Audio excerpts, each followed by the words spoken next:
Hello, welcome to The Update. I'm Ash Gardner. It's the case that made headlines around the world, and this morning Erin Patterson is waking up in the Dame Phyllis Frost Centre, a convicted triple murderer. The 50-year-old yesterday found guilty of 3 counts of murder and 1 of attempted murder after serving her estranged husband's parents, aunt and uncle, a beef Wellington dish laced with death cap mushrooms. A Queensland Zoo will reopen today after a woman lost her arm when she was mauled by a lion. Investigators spent the day at the Darling Downs Zoo yesterday. It's been revealed the woman was a family member of the zoo's owners and not an employee. Qantas is investigating after it was contacted by suspected cyber criminals days after around 6 million customers had their data compromised by hackers. The airline says it's dealing with federal police and cybersecurity experts. We could be in store for another interest rate cut today ahead of the Reserve Bank Board's meeting. Economists are tipping another 0.25% drop.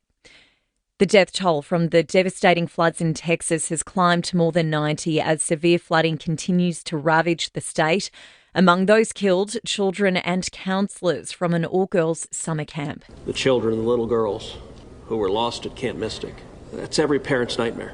Texas is grieving right now. Texas Senator Ted Cruz there.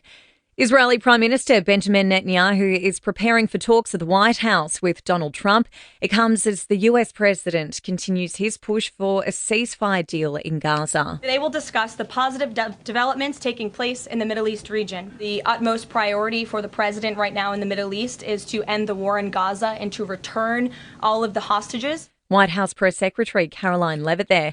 Sport and entertainment news are next. Alex de Minaur has missed out on a spot in the quarterfinals at Wimbledon after losing to Novak Djokovic.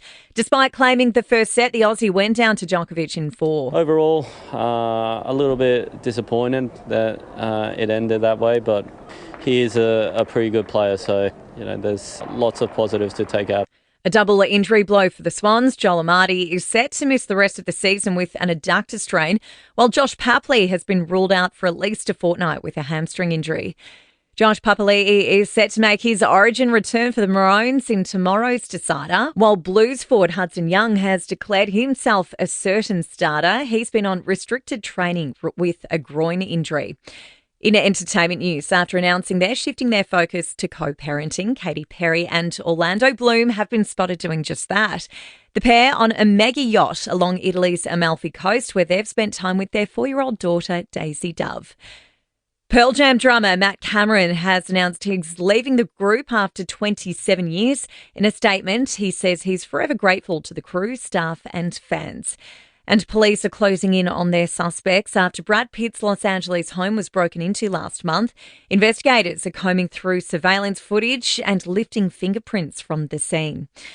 And that's the latest from the Nova Podcast News team. We'll have another episode of The Update for you later.